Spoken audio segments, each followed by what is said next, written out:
We live with wounds. That much is pretty obvious. But how do we deal with our wounds? Not all that well. The consciousness of being wounded permeates our anxious times. How striking then to be making our way through Lent, fixing our gaze on a wounded body distended on a gibbet, on a cross, and then to affirm, shockingly when you think about it, that this is where the wellspring of hope is founded. For centuries, the Church was very cautious about displaying the wounds Christ sustained. We read about them in the gospel narratives that with great reticence describe the process of crucifixion, the nails through the hands and feet, the spear through the side. But it took centuries for the Church to describe and display that wounding visually in art. Can we fix our eyes on the crucified? This was a long, contested question. It took 5 centuries for the Church to dare to depict that motif. Now we take it for granted that it is the first thing we see when we enter a church.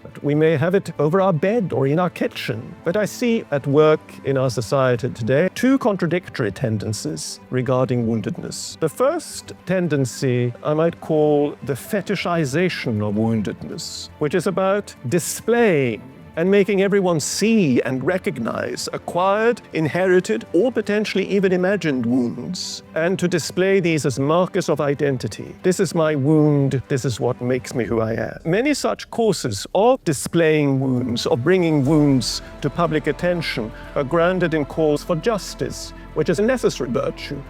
But we might ask, where is motivational prospect for life if I root my sense of self in attachment to my wound, displaces aspirations to healing with affirmations of self-righteousness, locking us in a perversely self-satisfied despair? The other tendency is an effort to eliminate wounds or to keep them out of sight. The coexistence of these 2 trends lead to considerable clashes in the public square and sometimes clashes in our own minds and our own consciousness, our own heart. So meditation on Christ's wounds is more than devout exercise. Meditation on Christ's wound is constructive revolt against the psychological fallacy of cultivating hopelessness, of yielding to despair. Christ's wounds open a different dimension, a dimension enabling us to lament without suffocating in our lamentation, being opened instead to a defining mark of the Christian condition, which is compassion, which is not just sentiment, but a way of understanding the world and understanding self. And what is more, which is an ecstatic movement that draws me out of myself to weep before and to hope before the woundedness of another. An enthusiasm in displaying Christ's wounds also speaks of the certainty, based on Christ's representative precedent, that wounds can be healed. Wounds can even become sources of healing. The gospel account of Christ's resurrection is profoundly subversive, not only in proclaiming the real possibility of healing. The gospel account shows wounds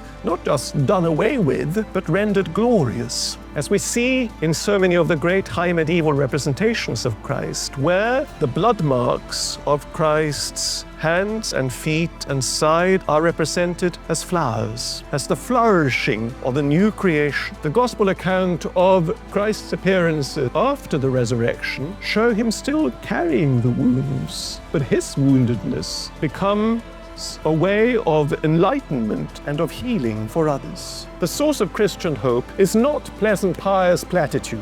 The source of Christian hope is the conviction that a transforming benevolence has saturated human suffering, even in its most extreme manifestations, is saturating it now, reaching right into the very depths of hell, and that no desolation therefore is final, and that even before extremes of desolation, we can and must nurture hope